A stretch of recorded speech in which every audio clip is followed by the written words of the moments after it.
Hello again to you all. I'm Phil Liggett along with Paul Sherwen, and this is San Sebastián in northern Spain, a town which has not entertained the World Championships for more than 30 years. And today we're going to see the highlights of the men's elite road race, the end of a week of racing here. And so far it has gone all of the way of the French, with Jenny Longo winning the women's race and Laurent Jalabert the surprise winner, Paul, of the time trial. Certainly, but he's got very good form indeed, Jalabert, and I feel that the whole of the French team will get around him on this course, which should suit him because it's not that difficult and you don't have to be an expert climber. You can see 13.5 kilometres the lap, which has to be covered 19 times. 256.5 kilometres in total, which means the riders are going to be in the saddle for the best part of 7 hours today. The weather is not kind, and this is the risk the organisers take of the World Championships these years. Now they've moved it out into October. It is not a difficult course by most of the riders' opinions, Paul, and Johan Museeuw must fancy his chances. He's coming here, 11 wins as the defending world champion this year. And very good form during the month of September when he started to win races again after a very difficult Tour de France for him, and I think he's come to form just at the right time, but the question mark, I think, that illness which struck him just a week ago.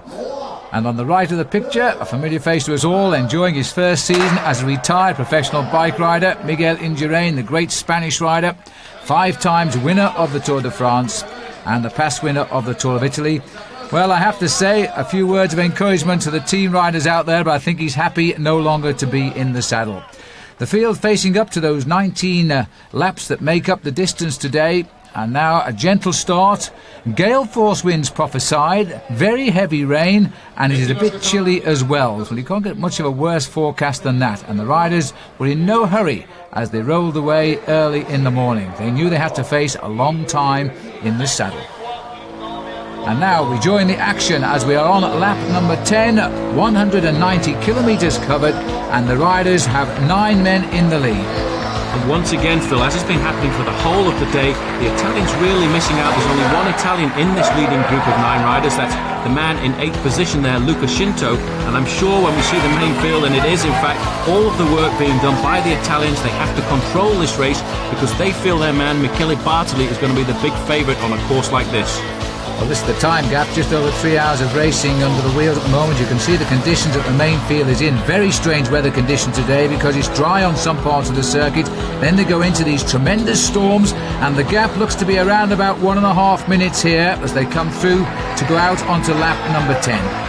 Well, it's been a very difficult course so far. In fact, the winds have been so strong that a lot of the barriers have been blown across out onto the road, so very difficult for the riders. Here's the confirmation of those riders going over the line there, leading them across Marcel Wust, and a very good performance by him. Come out of the Tour of Spain with 3 stage victories under his belt, and you can see there that all of the Italians at the front of the main field, almost 1 minute and 30 seconds behind. The Spanish hopes there, Laine he's keeping an eye on things. It's amazing really, Paul, isn't it? But whenever races go into their own country for championships, there's always one Spaniard, or as in this case, manages to get in on the action.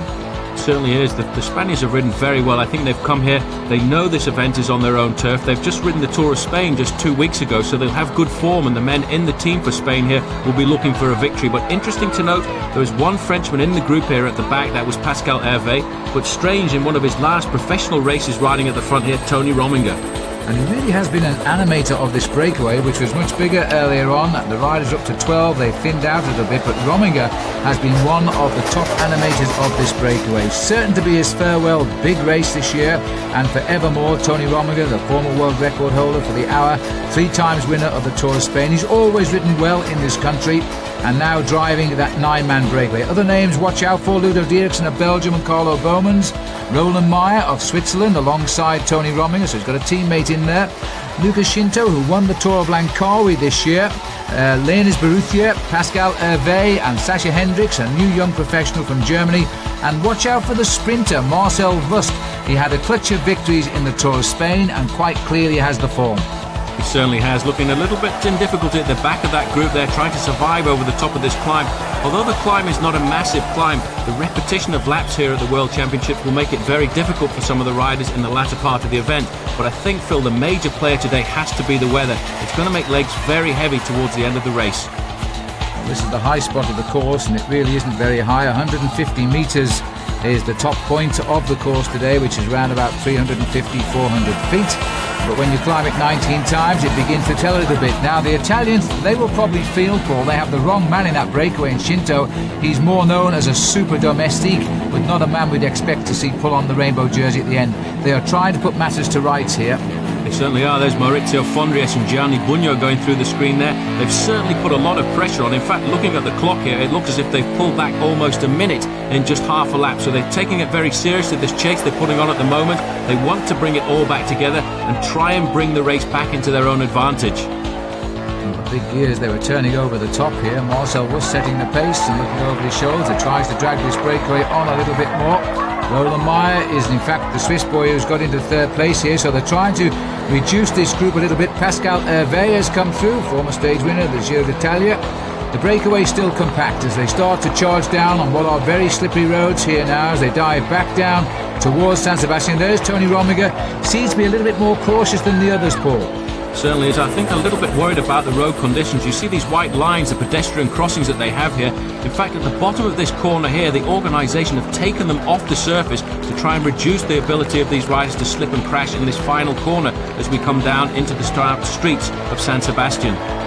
This is a very, very difficult bend here. They're braking hard, they make sharp left. One or two got a little bit of a wobble on there as they go round to the left.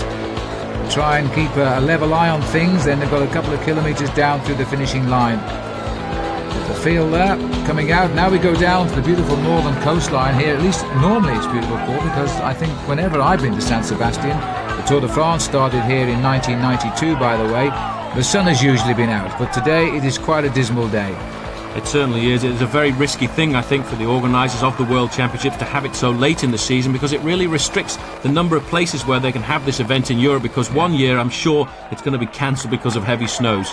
Well, next year we move to Valkenburg, and if they're going to cop the weather, they'll certainly cop it down there, because that's the little Switzerland part of Holland. It is not flat at all, and it is sort of sandwiched down there between Belgium and Germany. And it can pick up some nasty weather in October. Anyway, we wouldn't wish that onto the organisation, because this has been a very well organised series of World Championships here in Spain, and San Sebastián doing themselves proud. The field coming through towards the end of lap number 10 now, and still we have these 9 men in the lead, but the gap continually closing down. It was 1:29 a lap ago, and the clock will start as they go through. Still driving this race on is Tony Rominger and Marcel Wust, the big names of international cycling, and this without doubt the farewell World Championship for Rominger. And I do feel, Phil, after his performance in the time trial where he was 4th just a couple of days ago, he must be thinking about having a crack at the world hour record just before he pulls away from the sport. Well, a sad exit from the Tour de France for Tony Rominger this year when he broke his collarbone on the very early stages of the race, but good to see him in the breakaway. But it looks as though, Paul, it's not going to be for much longer, because Rominger started the move in effect, but it looks now as though the field, largely inspired by the Italians who have only Luca Shinto in that leading breakaway, are now closing in. 1:29 it was last lap, and now it is down to just on 29 seconds, so more or less a minute, Paul. They've certainly pulled back a lot of time there. You can see the leading group of 9 riders now. They will feel, I think, the main field behind them. Rominger looking very comfortable indeed. He may well just try, if they can stay clear to the bottom of this climb, to split the group and get a smaller group of riders over the top. But you can see the main field is in a very long line indeed. And in fact, it looks as if 1 or 2 riders are missing, Phil. And I do hear over the race radio, in fact, 1 man missing from the group at the moment, involved in a crash, is Pascal Richard, the Olympic champion from 1996. He's more than a minute and a half behind the main pack. And he's another man who's had a very tough season, only making his start to his comeback this year in the Rochester Classic in England, and that in August. He's lost the whole season with various crashes and injury. Now we're on the climb again, and this breakaway no longer has the driving power. They know they are going to be caught. They're waiting for somebody to make the move, and there is the main field steadily grinding its way up the only climb of the race. It looks to me as though they're now waiting for the capture. That's Ludo Dieriksen sitting at the back here, Paul. He's waiting to see the arrival, I suspect, of Johan Museu, who is still in at the head of the main field. There is, on the right-hand side, Marcel Wust, Sascha Hendricks, the other German, coming up on the left-hand side. And sitting at the back of this group all the time, not doing any work, is Pascal Hervé. I think the orders have gone out to the French team. Don't collaborate in any of these breakaways, because today is the day for Laurent Jalabert. Well, he's certainly in that group, but as you speak, it looks to me as though we've got Pascal Hervé is having a little dig here, immediately onto his wheel. I think it was Liane Baruthia who tried to take him up. Here's the main field. They're all expecting the attacks here. The breakaway not answering to the attack of Liane Baruthia, who's going clear. A very, very plucky rider, this man. He's been around a long time now.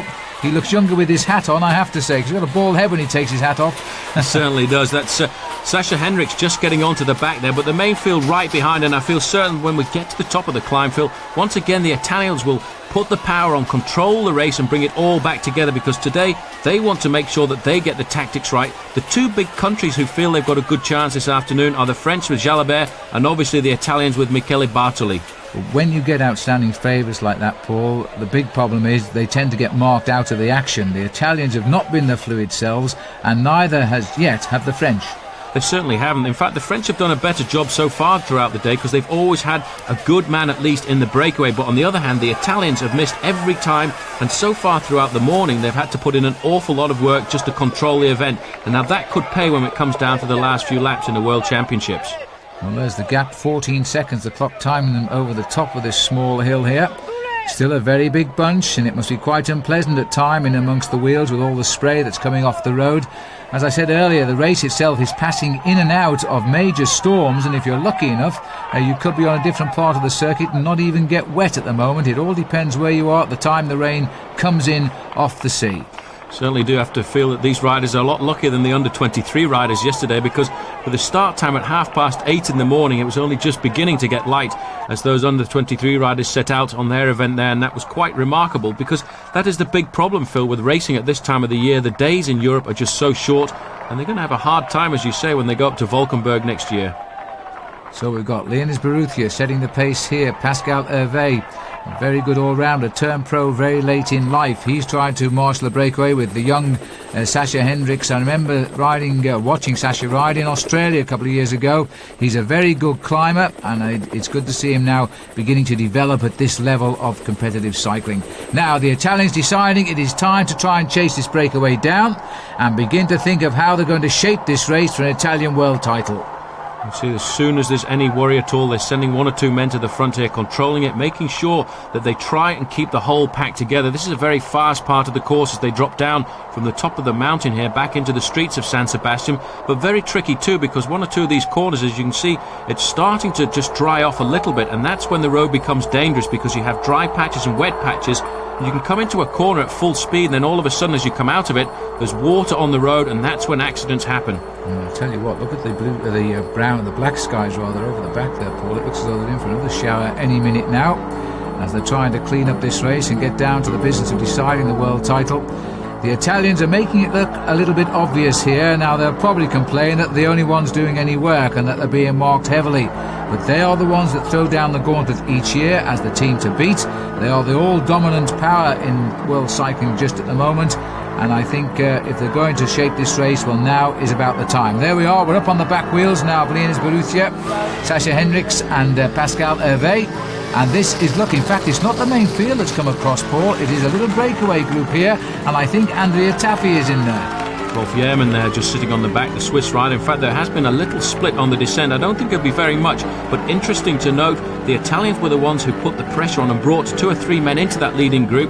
It looks like one of the Belgians has got in there as well, but you can see the pressure is still on, Phil. That's a very long straightaway there, and the main field strung out completely. There's a group now of about 20 going clear, but the main field very close behind.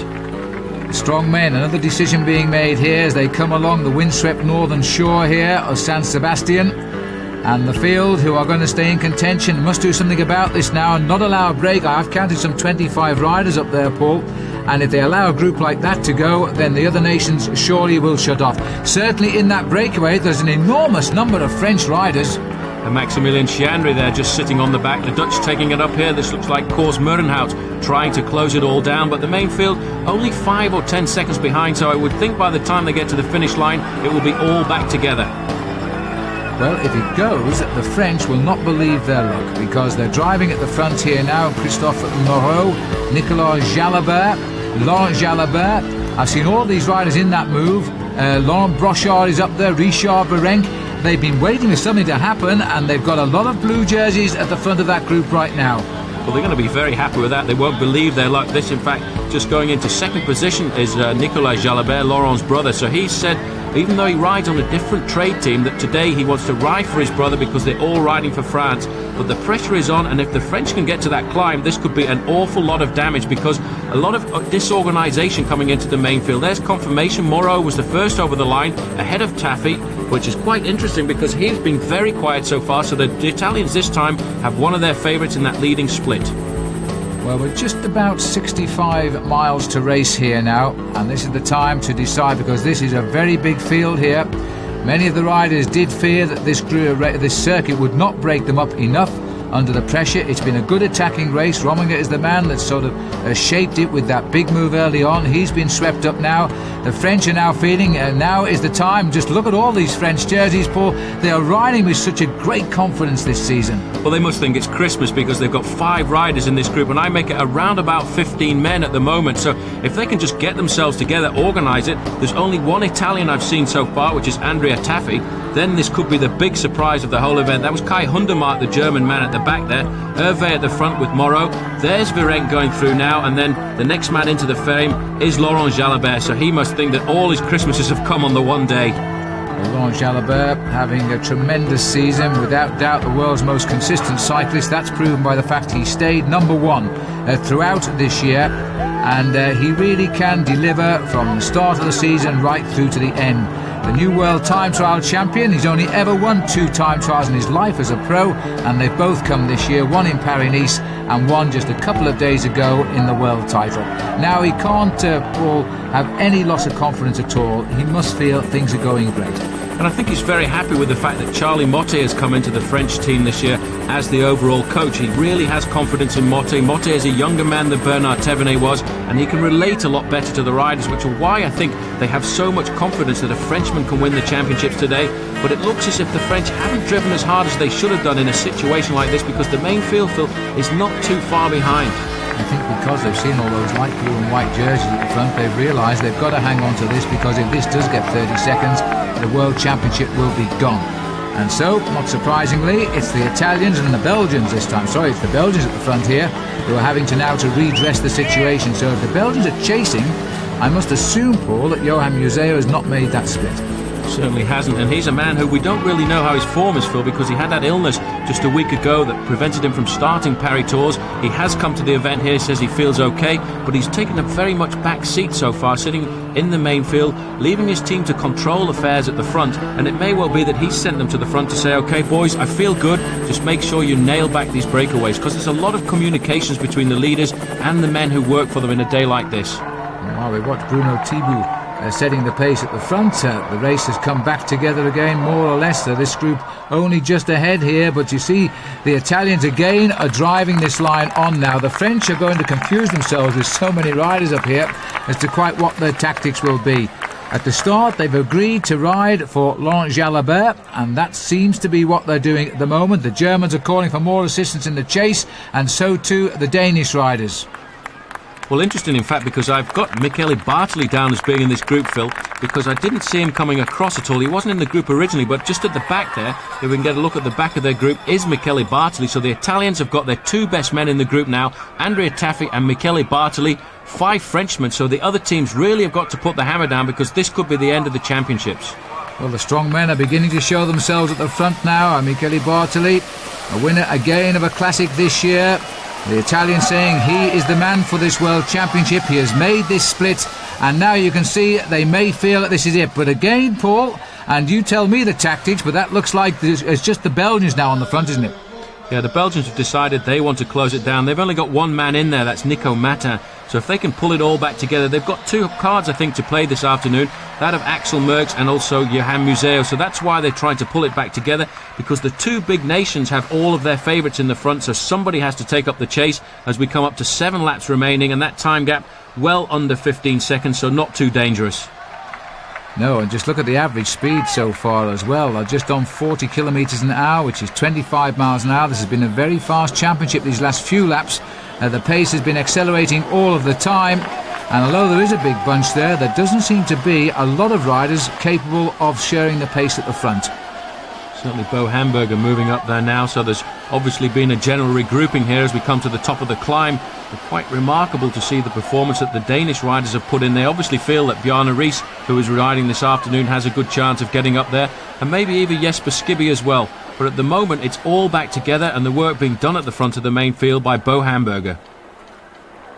Nice little split starting to ease off the front. We see the Spanish Basque flags flying. This is the heartland of the Basque people, and they love their cycling here, and that's why the Spanish riders too are trying to appear at the front of this field. One or two faces beginning to show signs of the day out there in that big bunch now, because this last 8 to 10 miles, Paul, has been very much a crucial stage of this championship. It's suddenly turned on. It's very fast indeed. The average speed has been, of the last few laps, between 45 and 46 kilometres an hour. And if you look at the long straight there of riders, you can just tell that the pressure is certainly on. Gaps are starting to appear. And interesting to see, it's rather strange names coming to the front. The Belgian here we're looking at now at the back there is Joe Planckaert. Now, he's not the sort of man you would expect to see riding so well at the front in the World Championships. He may well have been second in Paris-Roubaix earlier in the year, but normally a course like this should be a little bit too difficult for him. So maybe the Belgians are trying to change their tactics and slide a few men into the breakaway so that Johan Museeuw can come up a little bit later on into a strong situation. Joe Planckaert showed us his true colours, and I'm sure you have the video this year of him finishing second in Paris-Roubaix. And again we have the attacks now. They're coming from Switzerland. And this time it's Alex Zuller, a recent winner of the Tour of Spain. He's in excellent form, but I think Phil smarting a little bit because he started the individual time trial championships as #1 favourite and really didn't come up with the goods. Well, I'm not surprised, Paul. He rolled out of the start house with a flat tyre and he punctured later on the course. He felt he really was not on at all in the time trial. We'd expect the time trial to be more likely his. He was the defending world champion there, but now he may be trying to make amends. He started a good move, and you can see the roads are dry at the moment, and the sky at last is beginning to give us a little hint of sunshine. Nice breakaway developing. Certainly is. There was the red and white jersey of Bjarne Riis just getting up there as well, Richard Virenque, and tagging onto the back Gianni Bugno. So that attack by Alex Zuller really has got one or two of the favourites trying to move clear, and you can see they've got a gap of around about 50 to 100 metres. And I guess we can say also one or two of the grand old men of cycling now is Gianni Bugno. He's just heading steadily towards retirement, but each year it manages to produce something worthwhile. Former world champion in 1991 and 1992, and twice winner of Alpe d'Huez as well. Certainly a man who'd like to follow in his footsteps this afternoon would be Johan Museeuw, last year's winner. He's been very quiet so far, and I'm sure, Phil, he will be looking a little bit later on in the event for a nice breakaway to get in. There's Axel Merckx just going away, so this is an interesting move. And again, Richard Virenque, once again, he had said at the start of the race this morning that I'll be working for Laurent Jalabert, but if the opportunity arises along the road today, well, he's certainly going to ride for himself. Well, 13 riders, possibly 14 riders. Somebody's just got on at the back here trying to form this breakaway. Remember now, for the last 2.5 laps, this race has been very much under pressure with a whole combination of breakaways getting away. One of them is going to work, and look, they're sitting up in the main field here now as they wait for others to do. This is classic now, because the Italians, the Belgians, the French and the Dutch, a little bit of infighting developing. The Italians on the front and looking at the main field, and they want some action, and it's not going to come yet. This is going to be a very strange move indeed, because Bjarne Riis is in the front group at the moment there. A lot of the main favourites here, which is why the main field is shut down there, because they feel now that this could be the right combination to develop this breakaway over the next few laps. And it's going to be a little bit of a game of poker in the back there, and Gianni Bugno leading them through. So that's interesting to see. As you said, one of the master statesmen of the sport of cycling coming to the front. And for him, if he could get a victory today, that would make 3 world titles for Italy. Well, I think it's more likely, Paul, that he'll be the workhorse, because the rider coming through now is Michele Bartoli, and he is the favourite for the Italian squadra, and he's now driving this breakaway through, and this group now beginning to go clear. Well, it's a very good combination, because there are 2 Italians, 2 Swiss riders, 2 Germans and 2 French. So that really is an excellent combination. Throw in an Axel Merckx there for Belgium, and that really makes the main field want to shut down, because they feel that the right combination is at the front. It was Michael Bogard leading them through, and the other Frenchman second across the line, Frédéric Guédon. And in case you have forgotten, rather, he's the man that was the surprise winner of Paris-Roubaix this year. He's had a couple of small victories since then, and now he's got himself into what could well be the winning move here. Zula, Fernandez, Munoz, they are the other riders in this breakaway, as we now switch to the leaders on the road here, and this is Bunyo trying to drive it along. He looks to me as though he is feeling rather good today. Certainly archetypical style of Gianni Bunyo there, very powerful indeed. Another good man in this area, Udo Boltz. He was a former winner of the San Sebastián Classic, so he knows these roads very well. That was Bartoli taking them through. Zula looks quite comfortable at the moment in the red jersey of Switzerland, and a little bit further back, Frédéric Guédon. But it's going to be difficult for the French, because they did say at the start of the day, Laurent Jalabert is the man, and still this leading group of what is 14 riders, very comfortable in the lead here, with one man trying to get across, Henk Vogels. Now I wonder if he's managed to make it. Well, there's another rider who's really found himself this year, young Henk Vogels from Perth in Western Australia, but as you might guess from his name, he is of Dutch descent, and his father and indeed his family moving over to Australia a few years ago. He's now in the breakaway, rides for Gann when he's in his team colours rather than his national colours of Australia. This is an interesting move now, and the crowd here beginning to reflect the sunshine for a change. Well, it's about the first time they've had a little pot of sun this afternoon, but a man very nervous at the front of this group, Phil, is Bjarne Riis. He was accelerating there, trying to get this breakaway clear, because he would feel that I think he's got a very good chance if this break performs as they would expect to do. Sitting a little bit further back there in the red and white jersey is Bjarne Riis, and just coming up in last position there is Alex Zülle. I'm never sure about Alex, Paul. He doesn't look happy, does he, the way he's noted for always falling off, but he's hanging off the back of the breakaway as well, as if he really is nervous. You shouldn't let that much of a gap go as you come round the corners there, because in fact he's about 4 or 5 lengths off the back there. But the French, Phil, not happy. They've decided Jalabert's the man today. We've made that decision at the start of the race, so that's what they're going to do. They've got 2 good Frenchmen in the leading group, Guédon and Richard Virenque, but they've decided it's their turn to control the race and try and pull it back together. So I would think we're going to see a general regrouping in a very short time. And nice to see Chris Horner with his long locks for the United States still in this race, very much in this chase group. In fact, I counted 8 riders, and it looks like Zülle has been dropped here as we go round towards the end of this lap. I counted 8 Frenchmen in the chase back there, Paul. Take into account the 2 in the breakaway, there's only 1 Frenchman not in the action right now. And I think he may well have already retired, but this is a bit strange, because Zülle was the man who started this breakaway. He looked very good indeed. He's trying to get lots of food down there. You see, he's got a bar on his handlebars there. He's trying to eat as quickly as possible. I think it's just too late for him, and Zülle, I think, very shortly going to disappear from the race. But that just goes to show how quickly the form can turn around, because just 2 weeks ago he was winning the Tour of Spain. Well, he'd be glad to see the end of San Sebastián on this occasion. The Spanish roads are certainly not being as kind to him as they have been these past few weeks, and the breakaway itself has lost a little bit of its firepower here. Bjarne Riis, you can see, 4th down, recovering now from what was diagnosed as ulcers, and they blame that for his demise in the Tour de France this year, if demise is the right word, when you still finish in 7th place in that great event. But this breakaway being led by Richard Virenque now, as he comes through. Riis is on his wheel, 2 great men from the Tour de France. Remember that Virenque has won very little outside of his King of the Mountains escapades in the Tour de France this year, winning the 4th straight title in the King of the Mountains. There's the race coming up, Paul, as we look now at still 5 laps to go. 5 laps to go, and very shortly all these riders will start to get twitchy, because the decision very often comes in the final 2 laps, and you can see the main field is boring down upon them, and almost the whole of the French team on the front there. This is quite remarkable that Laurent Roux on the front normally rides for TVM, and somewhere at the back of that line I'm fairly sure you will find Laurent Jalabert. But Richard Virenque is at the front, not putting too much pressure on in this group now, because he knows what the tactics are, and he's leaving it up to the other riders in this group if this breakaway is to be successful. But that gap is really starting to come down.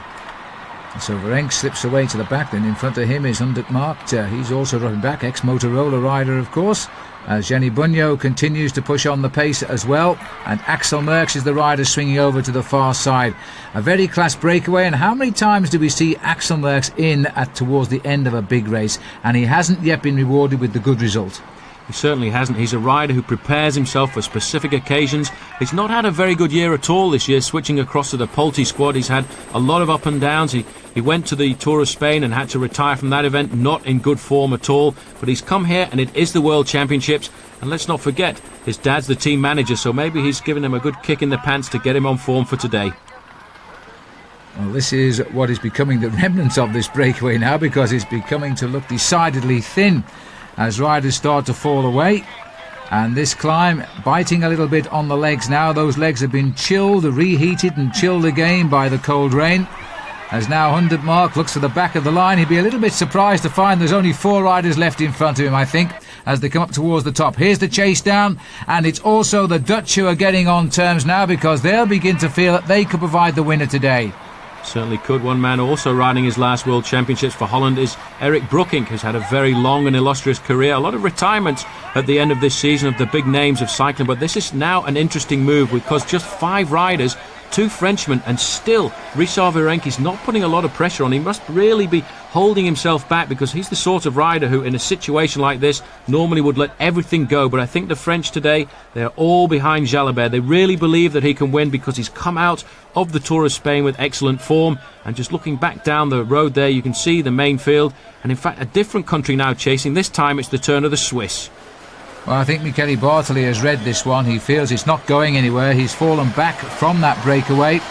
The peloton will have been pleased to see him come back into the fold. And I'm wondering now if the instructions have gone out to the French and to Virenque in particular to keep the pressure on and make them work just that little bit to close down the gap, to make them use a little bit of energy, because if they come up quickly, Paul, there'll be an immediate counter-attack by probably the Italians. Certainly will, but you can see all of the Breton flags have come out now, the black and white flags there from the Brittany region of France.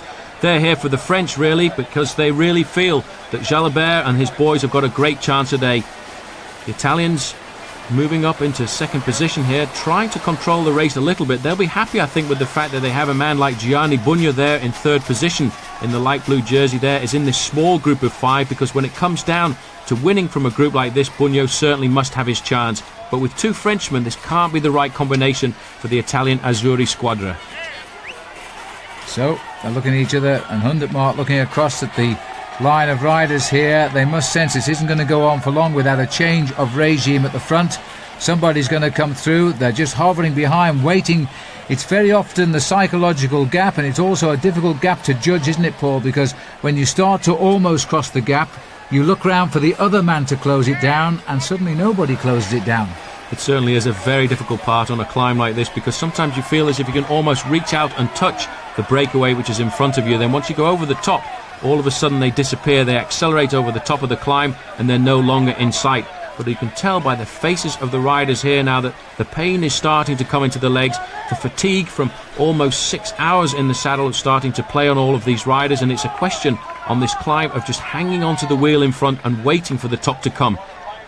Well, Virenque, they're not too happy, I don't think, with his 2-way communication system and ripping it away and throwing away a very expensive piece of equipment. It must be a worry for him right now, though, Phil, because he's in a breakaway, and that's the place that he always likes to be. 2 Frenchmen in a group of 5. Why can't he ride? Maybe he just got the message to slow down and let the other French catch up, in which case there's a good reason to throw his earpiece away. But this is the breakaway at the moment, and it's not really going anywhere significantly as we race back down in towards the streets of San Sebastián. There are riders here who don't want it to succeed. The French are chasing with all of their men here. Axel Merckx, as always, willing to contribute to the pace. He's riding at the back. Richard Virenque, by the way, none of them really big races this year, apart from his stage win in the Tour de France, but he has picked up 6 wins. He started out the season with a big win in the Grand Prix Ouverture. Big because he won by about 10 minutes, if I remember rightly, Paul. Well, it's in his home area in the south of France there. He took off almost at the start, and that was a very long way and a very difficult way to get his first win, but he'll be happy with that because it was in front of home crowds. But I think much more for him, the satisfaction was his win in the Tour de France and his King of the Mountains competition again. And of course his final second place in the Tour de France behind Jan Ullrich, who incidentally isn't a rider in these World Championships today, and neither is the green jersey winner of the Tour de France, Erik Zabel. Might be a pointer and another reason why the world title shouldn't be held this late in the year. Sorry about the little bit of picture problems we experience from time to time. It's caused by the big buildings down there in San Sebastián as the signals go up and down to the race to the helicopter here above the main field. And I'll tell you what, this is a beautiful old city, San Sebastián, and well worth a visit if ever you are in Europe. Now, the breakaway is still a little confused by this breakaway, which doesn't seem to be going anywhere. There's no real big names to take it clear, but they're holding it. It's almost as if they're waiting for the right movement to jump across to it. Certainly waiting to pounce. The last time check we had was 23 seconds. These riders sitting up now, looking across, talking to each other, trying to decide, I think, exactly what to do. And that last helicopter shot just showed me, I think, that in fact the riders on the front were the Italians, but still coming into the street, it's closing itself down a little bit, and there's a riding coming across there, Phil, and it looked to me as if it's one of the Swiss men trying to get across that leading group of 5. Dangerous and decisive moments here in the World Championship. The riders in the breakaway are looking back. There is somebody trying to go across. Now, my bet to be Mauro Gianetti, the man for the World Championships. Again, in at the kill last year. Always seems to come good at a certain time of the year.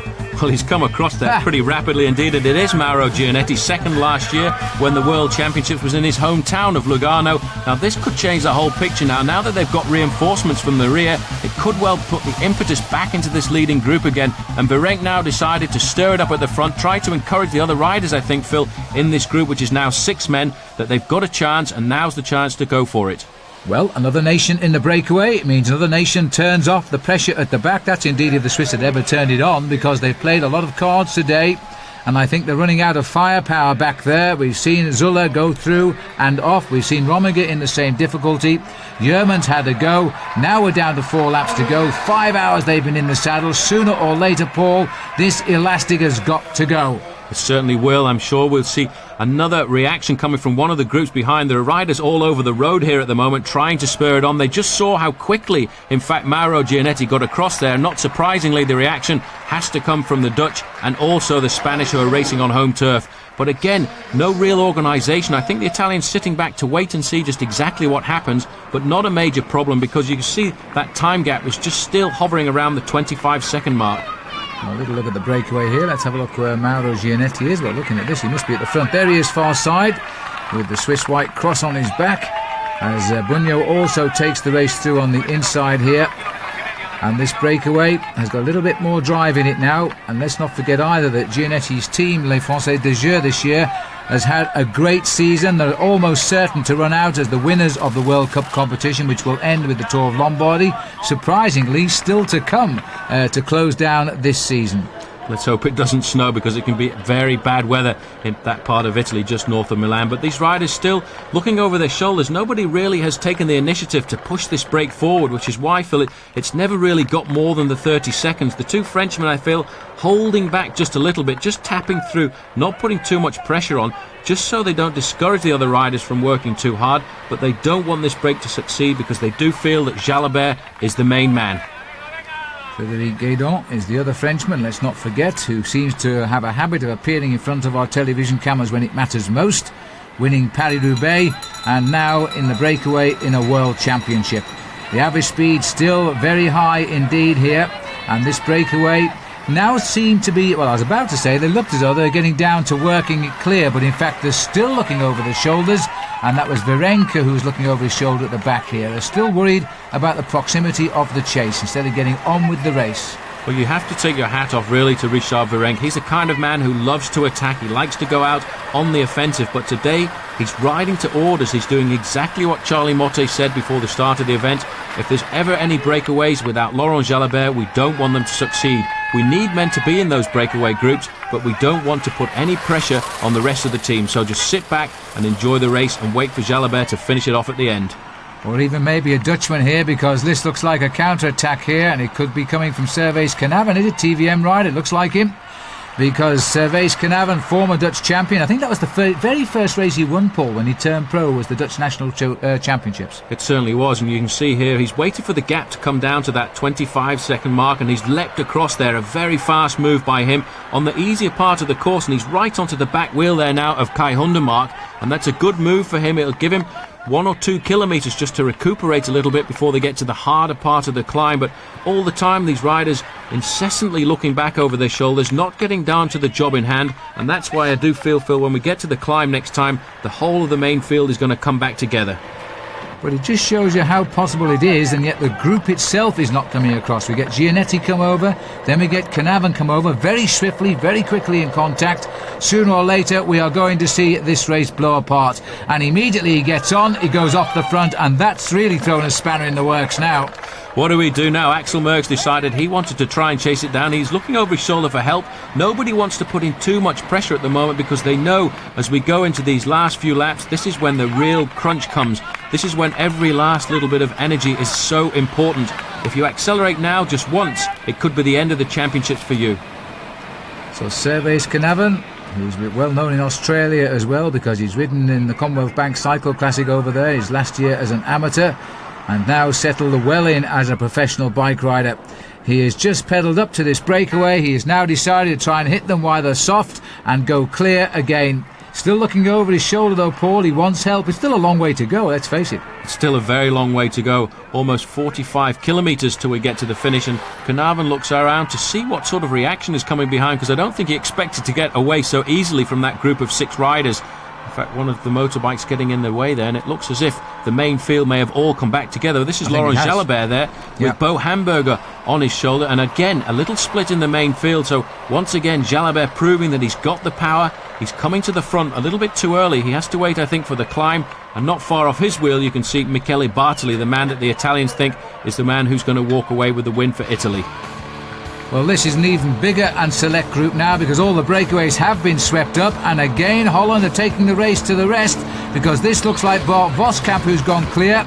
I'm sorry about that picture breakup again. It's the bridge that's caused it this time as Voskamp tries to go clear. A man that's seen both sides of cycle racing this year. That unfortunate disqualification from a stage win in the Tour de France, but he made up for it, Paul, with a stage win in the Tour of Spain. He certainly did. I'm not sure that I would say it was a disgusting. I would say it was absolutely abominable decision by the referees there, because there's no way that those 2 riders should have been disqualified from first and second position.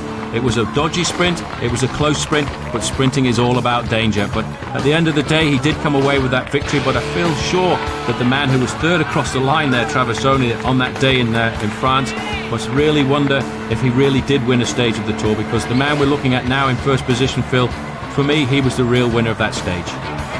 Yeah, I think most people do agree. In fact, I've never found anybody yet to disagree with that opinion. Anyway, this is Gianni Falazin who's got up there to Voskamp at the moment. So another Italian has put out the tempters. Frédéric Guédon, who was in that breakaway, here he is again, finding his legs once more. We're a little bit of a way on from April when he won Paris-Roubaix, but he's found his form again coming through to the end of the season.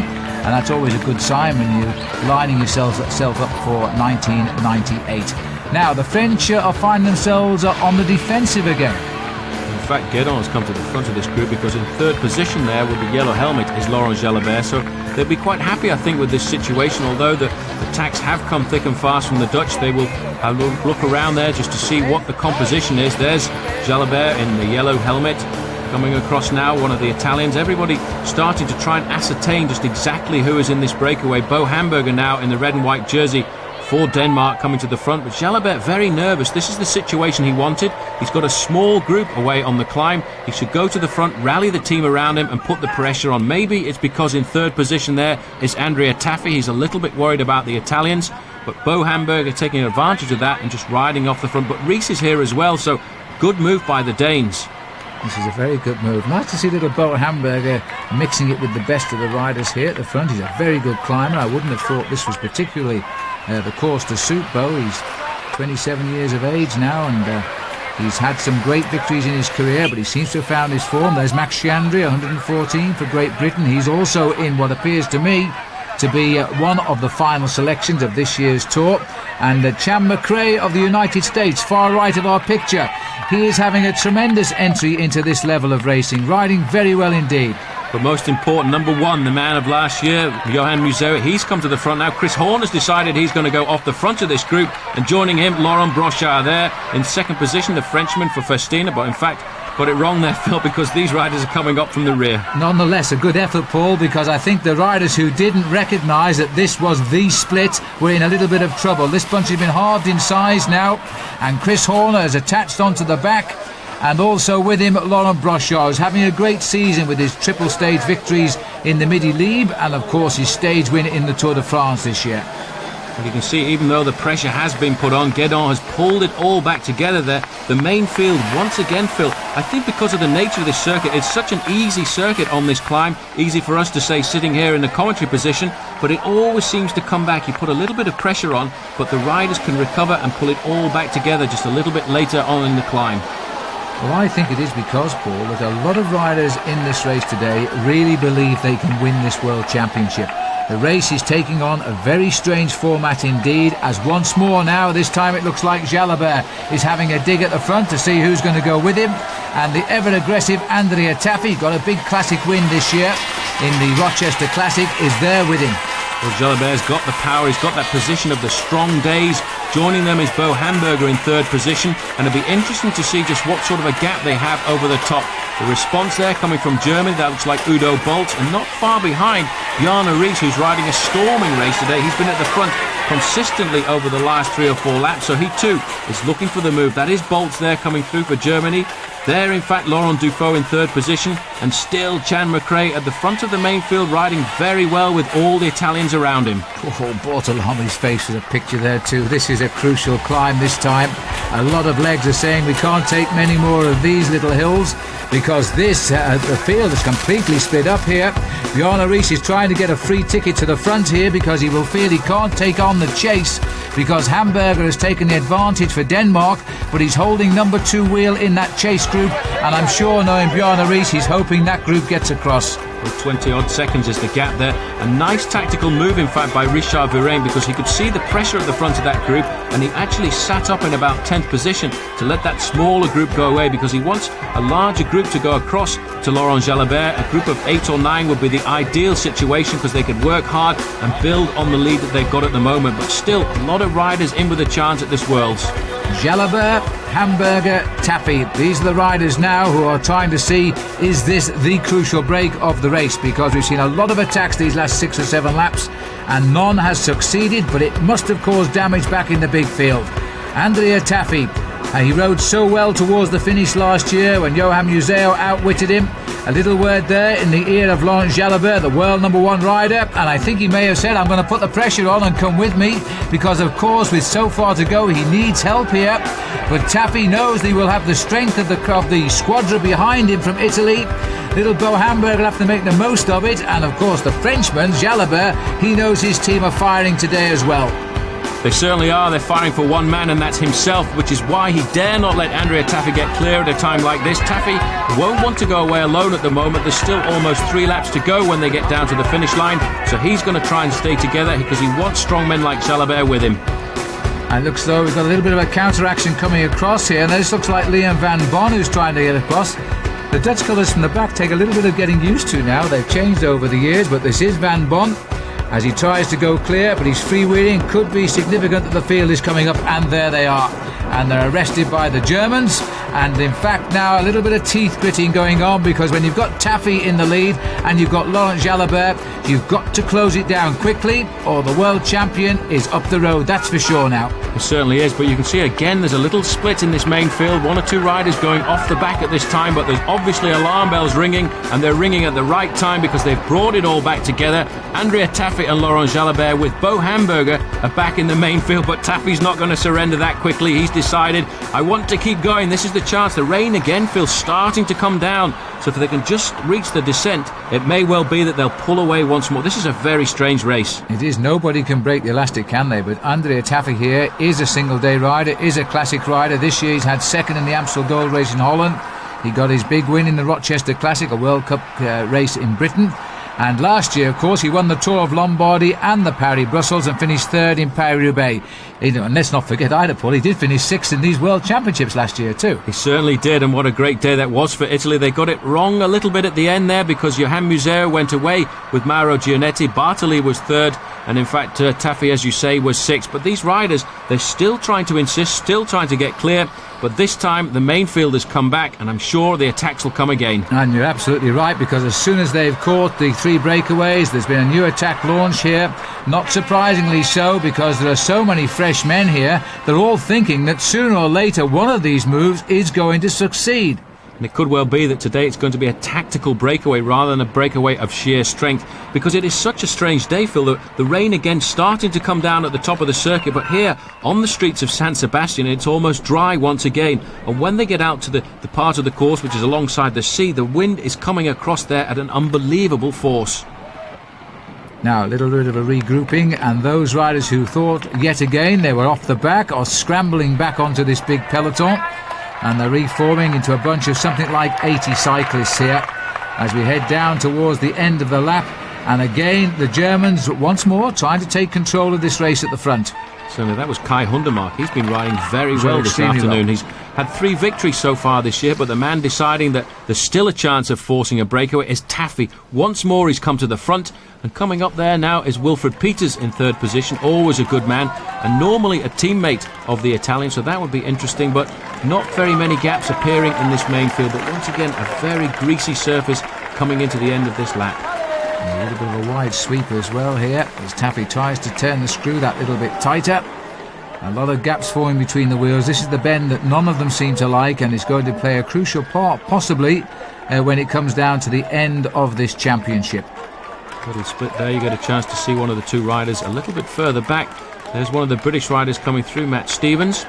It looks to me as if he's going to have a hard chase to try and get himself back up to that leading group, and another man off the back as well after a lot of hard work early on was Luca Shinto. But this is the front of the race again, and Taffy getting very nervous now, never missing a turn, always going to the front, always trying to make sure that any breakaway he gets into is a successful one.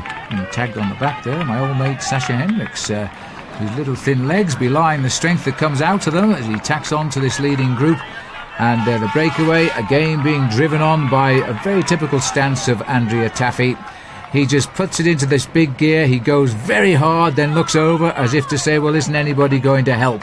He swings off down the back straight there. The Spaniards have got themselves a couple of riders into this breakaway as well, once again flying the home flag, and that's always nice to see. It certainly is. It looks again like the shape of Leonès Barrutia trying to go off the front there. But I think that slowing down there will give 1 or 2 riders the chance to come back from the rear, and jumping across there into 2nd position is the Belgian rider Wilfried Peters, a great domestique, one of the great workers of the Mapei team, and today trying to put his neck on the line for Johan Museeuw, because I think the Belgians now starting to feel, with that little performance by Museeuw a couple of laps ago, that he's in a good day today, and it could be the fact that he's going to take 2 World Championships in a row. Well, the front group has been steadily reduced, constantly attacking. I counted very quickly there, approximately 45 riders now left in this World Championship, thanks to the constant attacking. Chris Horner and Chan McRae are still in this group for the United States, so they have ridden absolutely superbly today. Learning to race at this level is not easy, and they are still living with the best, and we're coming down to the last few circuits of the championship. Well, Museeuw has made it across into that split. That's Wilfried Peters at the front there, but I just caught the sign of the number 1 on his back at the back of this main field here, because he's riding very cleverly today. I think obviously a little below par because of that illness he had just a week ago, but you can see the Belgian jersey at the backfield. But once again, the whole of this race starting to come back together. These splits are happening on the climb, but they're not being decisive. Nobody is breaking the grips at all. We've got Brochard is up here now. He's just come up. Also Udo Bolt is here. Chris Horner is itching to get into the action off to the far left of our picture. He's alongside the shoulder of Brochard as now Belgium launches the attacks. We are just 3 laps from the end now. That's about 25 miles still to race. Just on an hour. Just on an hour, and some very interesting riders in this group, because one of the top sprinters still there. In fact, there's a crash there, Phil. 1 or 2 riders have gone down on the left of the road. In fact, the road has been blocked completely. Just going through the feeding station there, you can see those little white huts at the back there. That's the feeding station. Now, somebody must have taken a bottle, but again, total chaos. Well, it's not the first time we've had a tumble here today, and I saw Fabian Yeko was one of the riders down, and this rider we're looking at the moment is Andrea Taffy. Now that's a great shame, and Max Chandri also delayed on the far right of our picture, so British hopes have taken a little bit of a knock there as well. But you were right, Paul, the way they fell, they seemed to stop the whole peloton. I think somebody must have fallen on the left-hand side and on the right-hand side of the road, and it sort of blocked the field for a little while there. Now this will give these riders at the front a little chance to take advantage of the turmoil at the back there. And once again, a Frenchman in this split. There's Hamburger. That was Cedric Vasseur and Léon Van Bon. So Van Bon, another sprinter in with an hour to go in the World Championship. So this is a very strange event. Well, it certainly is, but in fact the Dutch here are taking the confidence from their riding these last few laps. We've seen Voskamp on the attack, we've seen Leon van Bon. Now they've placed 3 men in this split, although it looks, Paul, as though the peloton is beginning to recover from that shunt. It certainly will take a little while to recover because there were a lot of riders blocked all over the road there. One of the Estonian riders in there, Larry Oos, winner this year of one of the tours in France, the Tour of Limousin, so an interesting move to see him up there, but you can see the Dutch have decided now is the time to drive, and Vasseur, like the good Frenchman that he is, just sitting in second position, not putting any power on because they don't want the breakaways to succeed because Laurent Jalabert is not here. There's a time gap at the moment, 20 seconds, so they've actually opened up quite a nice little gap there because of that crash. It was Art Verhoeven of Holland who's just slipped away into second place here now as the French continue to set the pace. I'm wondering if this might be the decisive split now because there are approximately 2.5 laps from the finish, which is about 30 kilometres still to race, inside 20 miles to go. And looking down the line there are a couple of Italians made this split. But oh well, as I speak, Paul, it looks as though the rest have made it as well. Certainly have. They recovered there very well indeed. They put the hammer on that. That first part of the climb coming out of San Sebastián is not a very difficult incline, but it really is hard at this stage of the race. They've put the pressure on, they've closed it down. Now it'll be interesting to just go back through the field and see exactly who is there. It looks like Pascal Hervé on the left-hand side. Now I wonder if Laurent Jalabert has made it this time because there was a lot of chaos just a few moments ago with that crash. And looking down the road there, you can't really see very much of a reaction from the main field. So this could well be that the group has been reinforced from the front, and it could be a very decisive moment. Well, the way this championship has been run, we've still got a couple of favourites left in with a chance of the rainbow jersey, but you know, this could be one of those years when a domestique finds himself pulling on the maillot jaune, the maillot arc-en-ciel rather, of a champion of the world. And there's been a lot of guys feeling very active here. I'm rather sad for Andrea Tafi, who rode a brilliant race thus far, and that crash seems to really have knocked the stuffing out of him. Certainly has. We've got a lot of pressure on at the front here. Once again, Gianni Bugno in the light blue jersey of Italy there. In that front group, it was interesting to know that Glenn Magnusson, the top Swedish sprinter, he was there, and also Johan Museeuw was just sitting at the back there, not surrounded by too many of his teammates, so he's ridden a quiet World Championship so far, but he's always been in the decisive moves. At the front now, this is Maurizio Fondriest, working for the Italians, trying to bring the race back into some form of sort of order for them because they're not too happy with the breakup. There's Jalabert in the yellow helmet. So he's made it as we watch the Spaniards go out on the attack yet again. This could be Melchor Mauri who's having a dig now as he tries to go clear here. The Spanish have put men into the moves, all of the moves today, but they're not a strong team when you compare them to the Italians or the French, so they've rightly been playing the cards very, very carefully today. Certainly, they're the sort of riders who ride well in the stage races. They've done just recently the Tour of Spain, so they'll have good condition for the end of season like this, but they're not major one-day riders. They're not explosive enough, but at the same time, they are racing on home territory. They do have a chance of rising to the occasion. Cedric Vasseur now, looking over his shoulder, he can see in second position is Laurent Jalabert, and he knows now that if he can put the pressure on, it'll prevent any of the Italians coming back from the rear because they're just about to reach the very hard part of the climb. There was a couple of words said between Vasseur and Jalabert a few minutes ago there, and I think probably Jalabert said to Cedric, get to the front of this group and start doing as best you can and see what develops from it, because now we're onto the climb again. Vasseur's going to give it just about everything and then just see if Jalabert can use him as perhaps a springboard into a breakaway that might succeed. The French have still got some good riders here because the long flowing locks of Laurent Brochard also here. Number 1 is the defending world champion Johan Museeuw, who will become a great danger as we run down towards the last couple of laps, because that's when Museeuw likes to launch himself.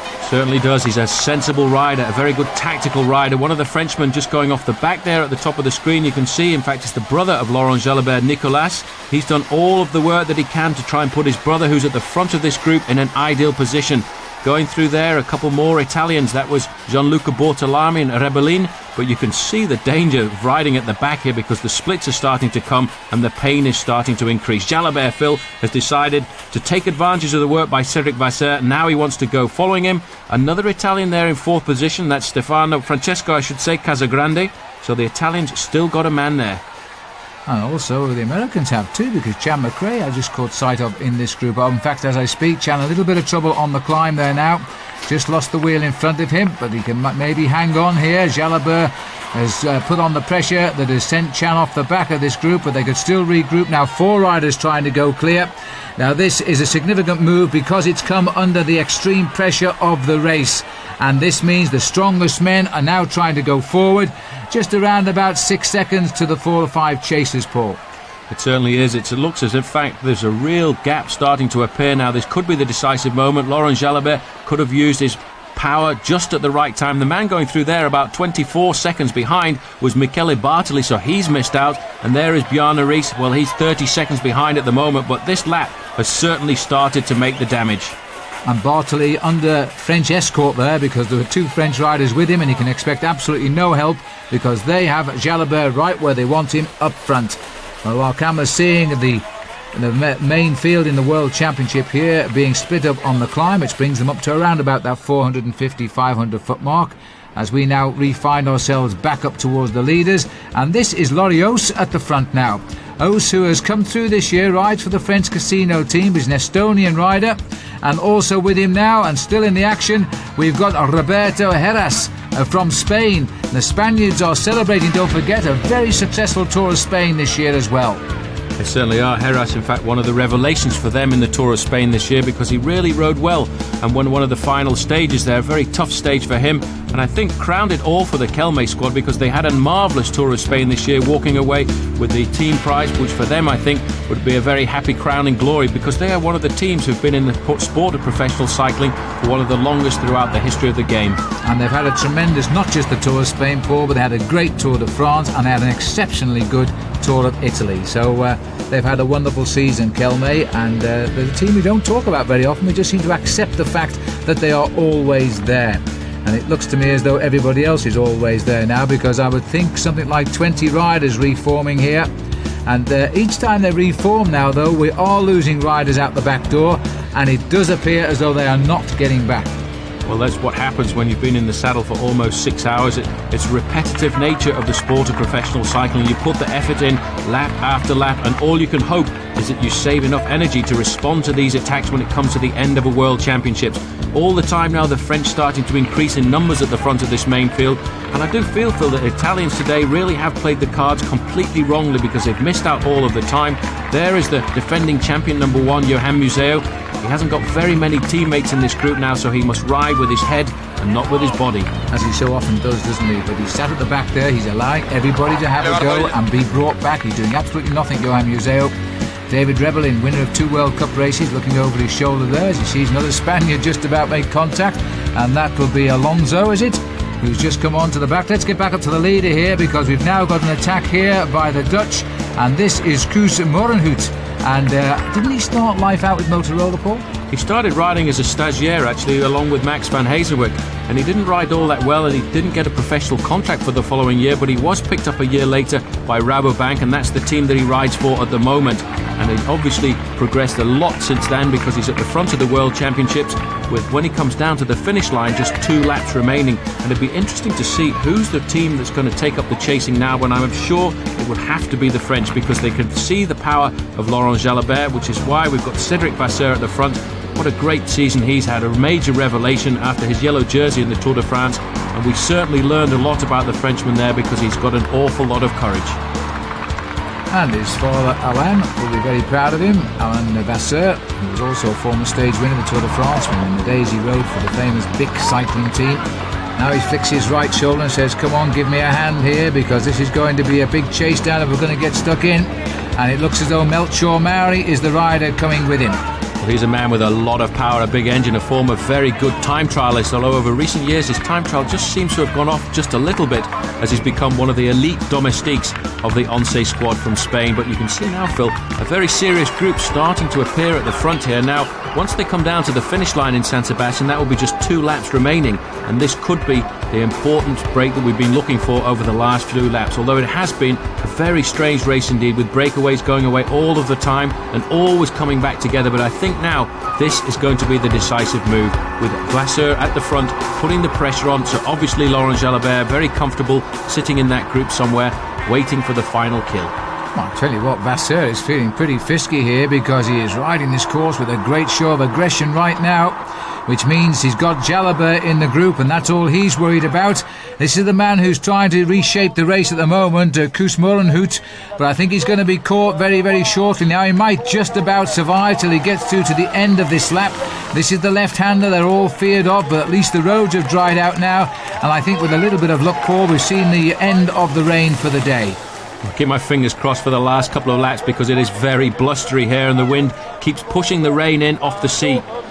The group here coming down here, they're in second position. This group in fact has been dropped from the leading group because in second place there is Nicolas Jalabert, and that looked like Michele Bartoli trying to get across. Once again he's missed the final break, the important move for him, and today he's going to have to do something special if he wants to get onto that leading group, because I made it around about 18 men in that group there, and maybe for him that's the end of his World Championships.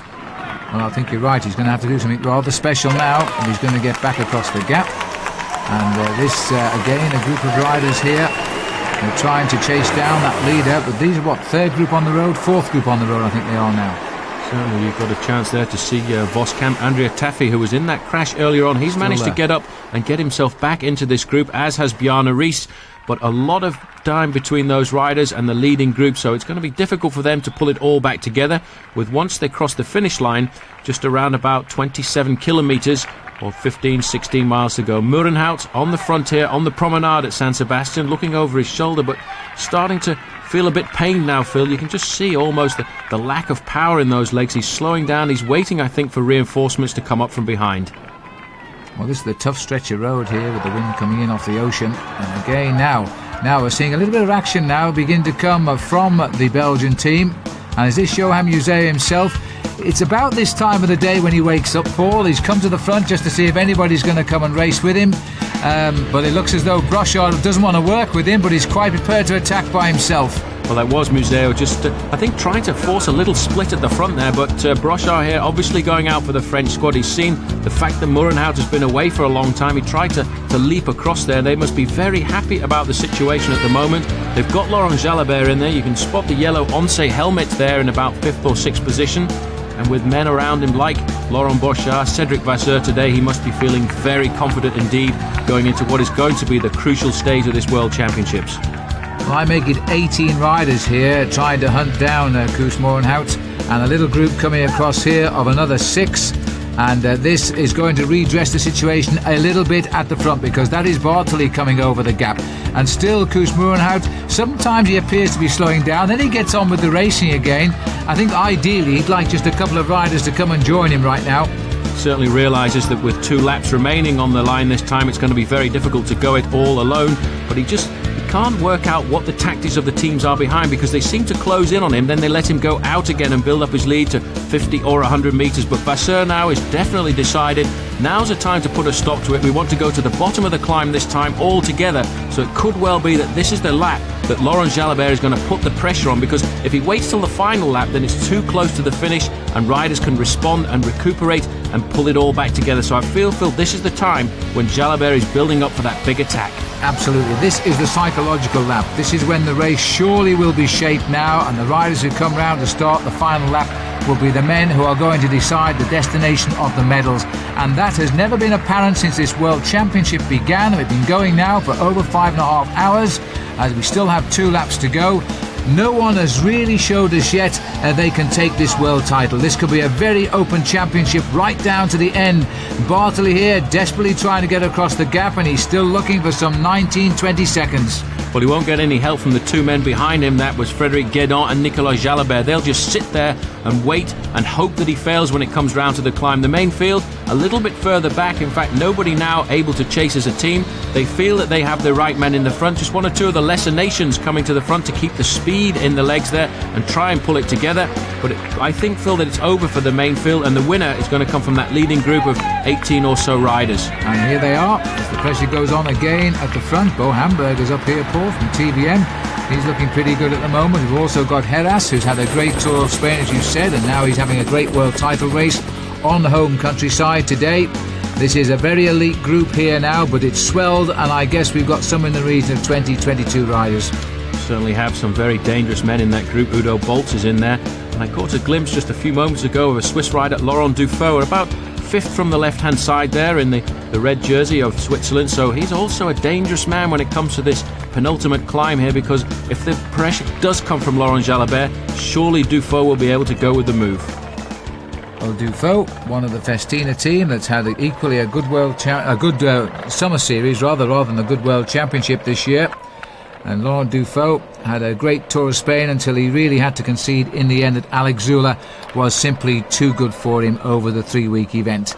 Now he's got himself up towards the front of this breakaway. Finished third, let's not forget, in the Tour of Spain, and started out his season with a fine second place in Paris-Nice. Laurent Brochard now coming to the front. He's decided to try and keep the pressure up because they know, I'm sure this is the lap that Jalabert wants to do it, moving up there because he now knows that it's also a very tactical part of the circuit. Is Johan Museeuw there in the Belgian jersey, followed through by the Italian David Rebellin and Laurie Aus, the Estonian rider there from Casino, but they're always attentive now, Jalabert. He must be starting to twitch. You can see the pressure. He really is a rider who has an awful lot of power, and when I see him riding like this, it always reminds me of the strong style of Sean Kelly, the man who was one of the best one-day classic riders in the world. I quite agree, and Jalabert never afraid to pull his weight in any move either, whereas you can see with Johan Museeuw, he's a rider who tends to wait and watch and conserve his energy until he's sure that he's worked out the strengths of everybody in the group he's with. And just now we're not seeing too much of Johan Museeuw, but Jalabert mixing it and keeping the pace nicely high at the moment. I think this may be one of the final selections, shall we say. Well, certainly it must come from this group of riders. You see now, looking over his shoulder to see the whereabouts of his teammate Gianluca Bortolami, wants to know just exactly where Michele Bartoli is. He was round about 20 seconds behind as they came across the start-finish line there, and they're just hoping, I think, that this group will slow down a little bit for the Italian favourite to get his way back into this leading group of 18 riders. No, we've got two Swiss riders I've spotted up here. One is Dufault, the other is Mauro Gianetti. Again, the split is going off the front here now. Another Frenchman is up there. Looks like Laurent Brochard is also trying to get up. This is Bo Hamburger, who has been extraordinarily active in this championship. He's always been at or near the front. Quite clearly he's saying to himself, I'm going good, and there may be a chance of a fine result here. He's never had a big result in the world titles before, but he is a very consistently good rider, Bo Hamburger. And did I say we'd seen the end of the bad weather, Paul? Well, I'm sorry to say we haven't. Well, certainly was the kiss of death coming from you there that was the end of the rain, because here it is, and it's going to make it very difficult over these last two laps. Brochard certainly putting a lot of work in today for Jalabert, but Vasseur has really got the strength in his legs today. He's never hesitated once of going to the front, putting the pressure on, and I think now the French must feel that they're in a very strong position. That's Rebellin coming into second position. He was the winner of 2 World Cup races this year, in excellent form indeed. And Laurie Aus in third position, the Estonian rider for Casino. But Vasseur now, this is the moment of truth. This is the moment when they have to get this group to the bottom of the climb. When it starts to pull up a little bit to the summit there, that's when the attacks are going to come, and that's when I feel that the split must surely come in this group, which is so big for this closing stages of a World Championships. I suppose the important thing for Rebellin is the fact that he won on this circuit when he finished the San Sebastián Classic this year in a 40-man bunch sprint. He got the best result of that, and so it might be feeling a little bit confident on the basis of that. But even so, this breakaway is a big combination of different types of bike rider right now, and still sitting at the back here is Leon van Bon, a rider who we know very well around the world and has won a couple of stages in the now defunct Tour du Pont. He's a good sprinter if it comes down to a select group of riders. So is the man just on the right-hand side in the blue and yellow jersey of Sweden. That's Glenn Magnusson. He's too a very good sprinter indeed, and if they don't get rid of a man like him, it could well be that he'll take the world title back to Sweden. But sitting in the group there, wearing number 1 on the left-hand side, is Johan Museeuw, looking very comfortable at the moment, allowing the bigger teams to do the work. But the Spanish, and that looked again like Melchor Mauri trying to leap away, putting in an excellent performance here this afternoon in their own town of San Sebastián. And now Spain again. Whenever it goes down, a little attack comes off the front here. And which one rider is this? This looks to me as though we've now got Heras going again, Paul. When the hills go up, he goes with them. And the Spanish are waiting for the moment. They're very careful when they do attack, but they're attempting to break this field up just that little bit more. And again, Museeuw doing absolutely nothing, just watching from the back. Well, he's in the minority here. He's all on his own. Nobody from Belgium to help him. But Heras, what a great revelation this year. 5th overall in the Tour of Spain and the winner of a stage as well. And they're waiting the Spaniards just to attack on the climb. But the reaction coming from Switzerland, that was Laurent Dufaux. A little bit further back is Mauro Gianetti. So obviously words going on between those two riders to let them know what the form is like. Let's close it down. Don't let a Spaniard get too far in front now, because this is their hometown. This is their home ground. They were the ones who want to go and try and get a victory. And let's not forget, the Spaniards have only once ever before won the World Professional Road Racing Championships, and that was in Colombia just a couple of years ago when it went to Abraham Olano, who is not riding today due to illness after his withdrawal from the Tour of Spain. So it would be a turn up for the books if they could get a second title. It certainly would. And Juan Fernandez, who looks after the Spanish boys, he picked up a couple of bronze medals and he was the hero until up popped Abraham Olano. Now the reaction coming from the Italians, 31 seconds to Nicola Bartoli. He's behind, remember, that original breakaway group now, so it looks to me as though his championship is out. This is back to Roberto Heras, who's setting the pace at the front, the adrenaline pumping a little bit through those veins because he knows that he's Spanish and everybody is going to shout for him if he can get down to the magic sound of the bell with 1 lap to go. Well, it's a very long way down to the bell, but he looks good. He looks very comfortable indeed. He's come out of the Tour of Spain. Now, all of the riders who want to excel here, Phil, at the World Championships these days, they make sure that they use the Tour of Spain as part of their preparation, because if you come out of that event in strong form, then you can go through to the World Championships and just keep it there. And that's exactly the preparation that Laurent Jalabert had himself.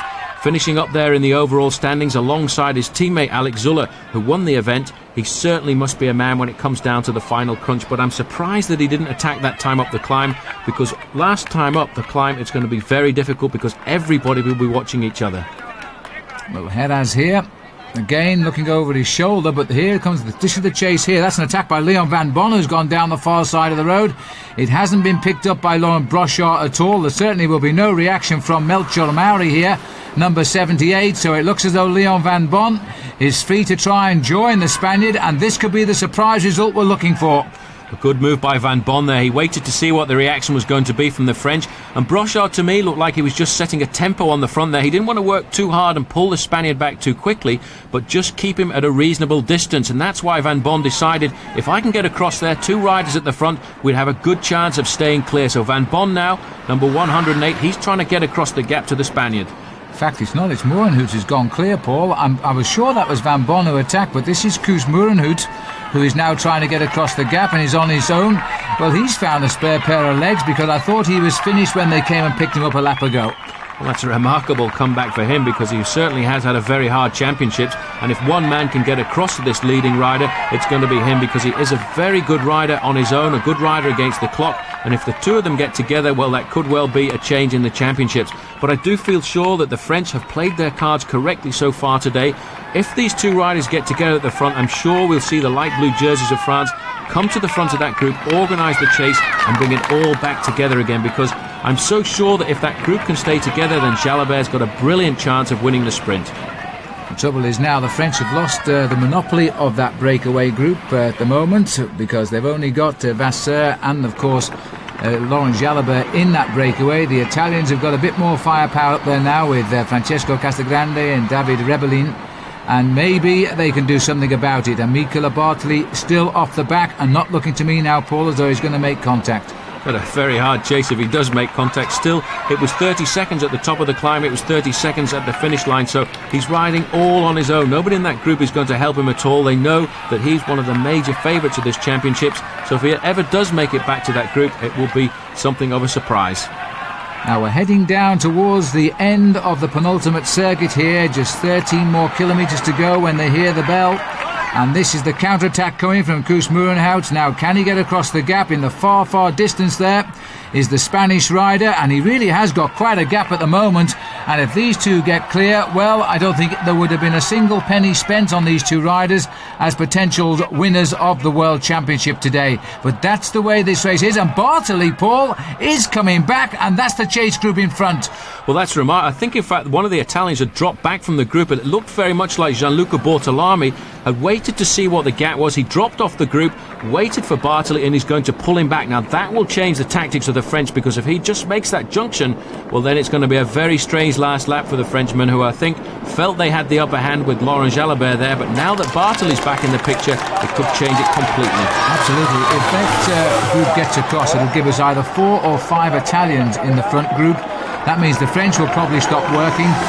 Museo certainly will feel a little bit overcrowded. And the Dutchmen, well, they've got a man on the attack. They know, should he catch up here with Heras, they might be able to take this world title in the most surprising result for many years. Here he comes. And not very far behind him was the chase group. This is the group of riders who are a long way back on the course there. Taffy, Bugno, the former champion of the world 2 times, he's sitting at the back there. So these riders very much out of the race at the moment. Going through there, Henk Vogels for Australia, Richard Virenque, and obviously the 2 Americans riding very well. That was Chris Horner.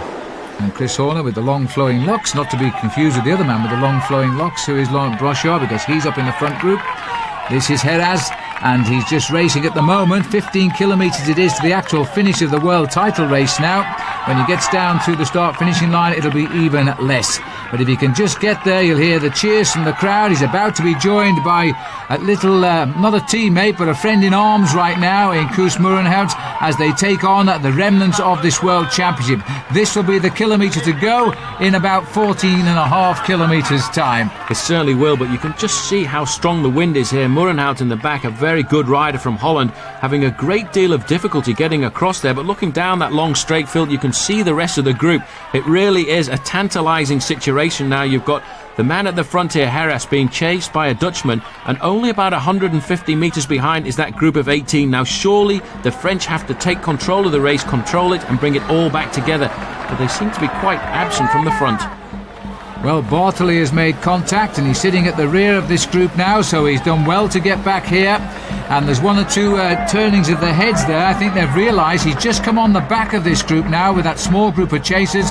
This could reshape the whole pattern now. It could even mean these 2 might stay away, because they'll wait for Bartoli perhaps to make the move. And I don't know whether he's got the legs or whether he could possibly have the legs now. I can't believe that he would after such an incredible chase. He chased for almost a full lap to bring it back, but there's a reaction from a Frenchman there going through that looked like Jalabert in the yellow helmet, so he's trying to pull it all back together. He should sit back at the moment, leave it to his teammates, let them do all of the work and then try and do something on the climb. But it is Jalabert, you can see him caught up in the mass of motorbikes there, but now it's the turn of one of the Spaniards again to try and go clear. But when these 2 leaders come across the line, Phil, I think it's only going to be around about 10 seconds. Well, it's a little bit of a foreshortening of the lens here as they come directly towards our finish line camera, but it's certainly close, I'll guarantee that. The police motorcyclist there in between the gap. It looks to be maybe, as you say, Paul, about 10 seconds. The clock will start now and we'll get a rough idea, but there's one rider coming off the front here trying to get across, and if they can just bridge across. But now we've got, what, 22, 23 riders, maybe slightly more in this group. Further back down in the distance, you could just about see that main field, which contains, above all names, Andrea Taffy, who was taken out of the attacking ways of this race by that crash a couple of laps ago at the feed. It's all back together now and the attacks are still coming, and once again it's Spain going off the front there. It looked again like Marino Alonso trying to go away, but a great job done there by all the teams in this event trying to pull it back together. Museo tries to go across there, covered immediately by Jalabert. These 2 men are going to watch each other very carefully over the next couple of kilometres. Well, I tell you what now, every one of these riders, and we've confirmed 22 riders in this leading group, every one are going to feel that the right combination, they'll be a world champion in the next 17 or 18 minutes or so. And it's absolutely possible now, because the stars have played their cards, they haven't got clear, and even somebody like Glenn Magnussen, a great sprinter, could suddenly find himself a world title holder. Well, a small group now, 5 riders starting to go off the front. Museo is there, Jalabert, Hamburger, Udo Boltz, and in fact there is Laurent Dufaux, another rider just getting onto the back there, which will make it a leading group of 6. Well, Udo Boltz off to our left, the defending world champion, in at the kill with about 12 kilometres left to go. He's right on the front now, as again, and I think it's Alonso again having a dig on the far right of the picture for Spain. The Spanish will be difficult to beat today because they are riding like 10 men, and they need to, because they only have a couple of their team left in this leading group. Well, a good move by the Spaniards. They're not going to lay down arms with just less than 13 kilometres to go now, round about 7 or 8 miles to the finish line. Alonso goes clear. The whole of this pack spreading across. It really is a tactical time at the moment. Nobody really wants to organise. They're waiting for the final climb. That's when they're going to put the pressure on and try and launch the attacks. Jalabert and Museo now starting to look very good, Phil, and I do feel certain that those two men must try and split it this time on the climb. Otherwise, we're going to have a sprint of 22 riders for the World Championships, and I can't remember seeing that for an awful long time. Neither can I, Paul. Well, Marino Alonso is trying to stop the thought of that happening. I guarantee he won't be in the first 6 if it does come down to the sprint. And it'll be this man now who's totally committed to the escape. His long, thin legs remind me of the old great cyclist from France, Gerard Saint. But now Alonso going clear. But it's the Germans who are slowly bringing this race back into action here. They've closed it down on him. We're getting steadily round to the only little hill on the course where surely somebody will go with just about every ounce of energy they have left to try and break this race up, and men will be watching for that move. Will be men like Bartoli, if he's got any legs left, and certainly like Laurent Jalabert. Udo Bolts now turns the screw again. You've got to be very careful at this stage of the game because a silly little breakaway can move clear. That was Rebellin covering Bolt, but Museo was there in third position looking for it. He realises that after a race like this, it's not always the strongest rider that goes clear. It's the one who is able to go in these little breaks all of the time, because all of a sudden somebody in that group behind of 22 riders will sit up and the gap will immediately have 100 metres. And that little attack you see by Bolts has pulled away a group of 8 riders. He's going to have another go and see what comes this time. Udo Bolts, he's never had a very high finish in the World Championships, but he's certainly been a top 20 finisher in the past. Looks over his shoulder again and finds this time Brochard's willing to come out and play. I think it could be Van Bon and Hamburger, who are the 2 riders just behind. Still no sign of Museo, and one feels now he should be paying much closer attention to the front. But getting onto the back of this group, Laurent Jalabert and Michele Bartoli. I don't know where he's found his strength from, Phil, but he's watching Jalabert all the time. He made a horrible effort to come across there. Almost 25 minutes of chasing for him. He just got onto the back, and now he's still got the strength to cover Jalabert. That's him there in 6th position coming round. And now that they've got the split again, Brochard comes to the front, but it looks to me as if they're going to let him go. No, they've all come on, Paul. He's looked over the shoulder. Brochard saw the regrouping happening, and he thought, well, they're on and I'm off. And Brochard again has attacked. Now, if you remember something like 3 or 4 hours ago, Paul, when the race was beginning to split on this climb, it was Brochard who was showing all of his strength to mark everybody. And clearly he's got a lot of form today and he feels good. He certainly has. Another one of those riders who rode the Tour of Spain as part of his preparation. He's now, I think, trying to set it up for Jalabert on the climb, because by having a Frenchman out front, it'll take the pressure off the French team and force the other nationalities to chase them down. But the reaction coming from behind, it looked to me as if it was Johan Museo in third position there, but a good move by Brochard, setting it up for now Jalabert on the climb, because very shortly they're going to reach the hardest part of the course for the last time. Sitting at the back there is Loriaus, number 150. As we get up to cameras manage to get through at least halfway through the back before they chop off our cameraman. Now, first man to reach Brochard is Johan Museo, the defending world champion. Remember a year ago, he was so strong on the final lap in Switzerland, it resulted in the rainbow jersey of world champion. He's going to try it again, but Paul, he doesn't look that good to me. He doesn't look super like he did last year. He's got a lot of strength, though, because he has managed to last out this far in the race. He's looking over his shoulders just to see exactly what is happening behind, and what he can see is the shadow of Laurent Brochard. Brochard's going to sit there. He won't help Museo at all, because he knows that right behind him is Laurent Jalabert. The men that the French feel today is going to give them that title. But Van Bon has come across, and that's a very good move for him, because if he can get to the finish, Phil, nobody's going to beat him in the sprint. Well, Van Bon has been very, very inspired the way he's ridden also today. There's been 1 or 2 riders who have been most impressive. Van Bon, riding for the Netherlands, has certainly been one of them. But now he's got the defending world champion with him in Johan Museo. And here comes another move here. This time it's coming from Germany.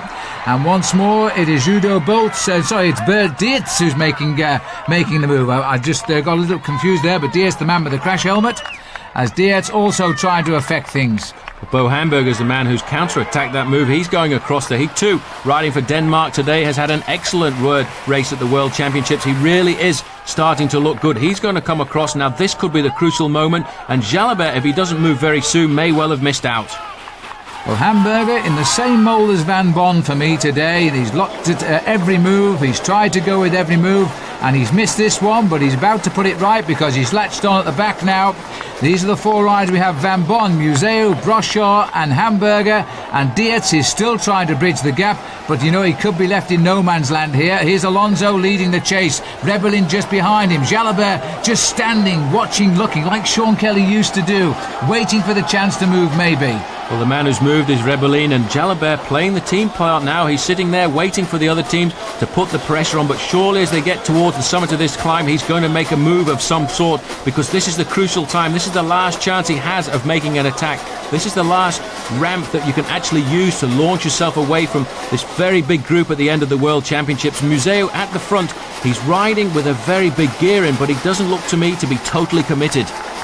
Johan Museo, his season starting out with dreadful bad luck that destroyed all his hopes of winning in classic races this year with punctures and falls.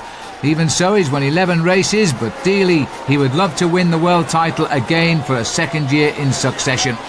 Now, the race is beginning to split up on the climb yet again here. Brochard is even having the audacity, I think, to ride alongside Museo and possibly challenge him. Van Bon and Hamburger are not looking quite so sharp at the moment, but they're waiting to see what happens, and still this race scrabbles itself back together. Unbelievable. It really is. In fact, Casagrande has got himself across to that leading group, making 5 men at the head of affairs, and not too far behind was Laurent Jalabert and Michele Bartoli, but this time it's the turn of Bo Hamburger to go over the top. Maybe he can cause a surprise. Well, I think the race at the front here now has come back together again now, because Jalabert is looking over his shoulder to see where the next move is coming from, and Melchor Mari delivers it from Spain. Not surprisingly, Paul, the Spanish are still full of hope, but Brochard has gone again. He's doing a storming ride, this man. He really has been the domestique of the race for France. He's chased everything. He toughened the race up in the middle part there, but now he's gone across here to sit on the wheel of Melchor Mari. A lot of marking going on behind there between Laurent Jalabert and Michele Bartoli. Jalabert doesn't seem to have the confidence. He's such a strong rider. He's just won the World Championship time trial a few days ago. He should do something special and get out there and fight. There's the dangerous sprinter from Sweden, just off the edge of our picture. That's Glenn Magnusson. Last 3 years he's picked up a stage in the Giro d'Italia. 5 kilometres to go and 2 leaders, and one of them is Spanish now. This is going to liven up the crowd here. Melchor Mari, with every turn of those pedals, is going to gain confidence. Up comes Leon Van Bon. So we've got Maury, Brochard and Leon Van Bon. Van Bon is really firing today. A bad move by Brochard there. He's let Maury go a little bit off the front there. He's got about 10 lengths clear now. If you let this man get too far alone, he's never going to be seen again, because he's a very good time trialist. But Van Bon is the man making the move, and Brochard riding the excellent team race, just sitting on the wheels, letting everybody else do the work. Now, the need for a few risks to be taken on the descent, on the way back down to San Sebastián, because after that you've got the long drag along the promenade before you arrive at the finishing straight. Melchor Mari, better than anybody, knows the run into this course, although I suspect now after 7 hours they all know it pretty well. I'm sure they do. Now Bolts realises how dangerous it is. Those 3 riders are so close to the finish. You've got to put it down all together now. Mauro Gianetti moving up into second place. He's thinking about his own teammate Laurent Dufaux, but there's no real chase, Phil, and I think these 3 men may well have got it. Well, they may have read it right. Certainly Gianetti silver medalist last year, trying to do something about it back there. This is the chase group. Gianetti swings off, wants a little bit of help here now. The Italians will probably tell us after the race that they've been left to do all of the work, but then they put themselves in that sort of situation. And still trapped in that chase group is the defending world champion Johan Museo. These are the 3 riders now, and one of them is a Spaniard. One of them's a Dutchman going through there. Van Bon looking very strong, now leading it out. Francesco Casagrande in first position. In second position, David Rebellin. Now, he won the sprint here at the end of the San Sebastián Classic, so he must feel now that the chance could switch from Bartoli to his own shoulders. If only the 3 Italians in this group could pull it together and bring back these 3 leaders. Well, the gap is closing, Paul. It is. We just started to go up a hill just for the moment here, but the gap is closing because the other 2 seem to be letting Melchor Mari do all of the work. There's the dangerous sprinter, Glenn Magnusson. He normally rides the Amore Vita team in Italy, and he's coming up too. And look at this now, a little bit of argy-bargy here, and Maurer is having none of it. Well, he's going to keep going. He's going to ride all the way to the finish, because as far as he's concerned, if these 3 riders can stay clear, at least he's going to get a medal. Brochard is not working at all. That's what the words were between himself and Van Bon there. I'm sorry, I can't ride. Jalabert's behind. He's our man for the day. Well, that's the benefit when you ride on a big team. You've always got a good excuse not to exactly put in 100% in the attack. Melchior Mari knows all about that. He's normally a team helper himself, although he has won the Tour of Spain. Now he says, are you going to come through or not? Brochard says no thanks, and so too no. Leon Van Bon says, yes, I'll come through, but he isn't waiting for anybody. He's almost caught Mari off guard as well, but Mari did well to realise that, Paul, and they're straight on him. A very good move by him. He's very nervous at the moment. The crowd's starting to get a little bit wild here at the finish line because they realise this is the chance for Spain, but if he doesn't pull back Van Bon, then that's it all over, and it's going to go to the House of Orange, to the Dutch, because Van Bon is a very fast finisher. He's ridden a lot on the track in his career, and he has the explosive effort to get clear with just over 1 kilometre to go, but Mauri's done it, and still Brochard is sitting in second position, and it looks, Phil, as if another 3 riders have in fact managed to get away from that chasing group now, so it could well be that they can make the junction here and we'd have 6 riders at the front. But Mauri, he's not giving up at all. He's going to fight all the way down to the very last line. And he's put little Leon back in his place here. A man who, by the way, was discovered by the great Jan Roos, a former world champion himself for Holland. Jan Roos, now the manager of the Rabobank team, spotted Leon Van Bon when he rode a great Tour de l'Avenir and then brought him out and put him in the Tour de France. So he's a lot to thank Jan for, but now he's a real shot here at being a world champion. He has been caught, but they're still just ahead, but only just, Paul. Look at the way this group is closing in. Well, these 3 riders have almost made the junction. That's Boltz in first position there. Second position is Bo Hamburger, and third is Laurent Dufaux. So it could well be that it's going to be 6 riders sprinting it out because they've still got about 50 metres over the rest. Now, 1 kilometre remaining. Brochard has gone. But the man in second position, Mauri Prat, can he do it? Van Bon has decided he's going to go. They know the power of this man, Laurent Brochard. We've got 6 riders almost all together inside the Flamme Rouge. 900 metres to go to the end of the World Championship. Laurent Brochard has gone into the tunnel first. Right on his back wheel is Leon Van Bon, and that's caused Brochard to shut down. So Brochard, the domestique, looking for a world title now, and that would be a surprise. Well, it will, because these 2 men sprinted it out in the Tour of Spain not very long ago, and the victory that time went to Van Bon by mere centimetres. The group of 4 behind, they're being pulled right back up by Mauri Prat, but this, Phil, is going to be a very long, hard sprint, and the big favourites have missed out. There is Loriot in 7th position out on the road there, but the win must come from one of these 6 men at the front. Well, I can only agree now. It has been a great lottery, this World Championship, but these men deserve it because they've been amongst all of the attacks. Men like Brochard all day. Men like Leon Van Bon. Van Bon is going to lead it out now, and Brochard's got his wheel. Surely Van Bon can't go the distance. He's left it an awful long way to the line. Van Bon, Brochard is coming. Boltz is in there. 2 Hamburger on the far right. But Laurent Brochard is going to give it to the French. They get the big 3 here in San Sebastián. They've got the women, the under-20, the time trial, and now the world champion of the elite. Laurent Brochard has crowned a great, great season. And that was the sprint, and now this is for 8th place here. Loriot has just finished, and pipping him on the line, Johan Museo beats Glenn Magnussen to the 8th finish. Mikola Bartoli will finish in 10th, and Laurent Jalabert in 11th. And this is Jem Zemke here now, just slipping ahead and being beaten to the line by Art Vierhouten of Holland. So that's 15th and 16th place over the line. Zemke's done a good ride there for Germany. And here comes the big sprint, and look at this. Henk Vogels will take it. Henk Vogels, another man who's ridden a great race today, shakes his head, probably wishes he had been in the breakaway. But this is the result that matters here as they race up towards the line. Van Bon went just that little bit too early. He will kick himself tonight as Laurent Brochard comes smoothly off his wheel. Well, in fairness, Brochard has been one of the great men of this championship, fully deserves the world title. He takes it now ahead of Leon Van Bon. Bo Hamburger, I think it is, and here's confirmation of that, will get the silver medal. So Denmark get a great result as well. In the end, Van Bon had to be content with the bronze. Udo Boltz gets the 4th place finish, and Melchior Mari, the man I think who reshaped those last few miles, he gets the 5th place finish, and Laurent Dufaux, he finishes the world title race in 6th place.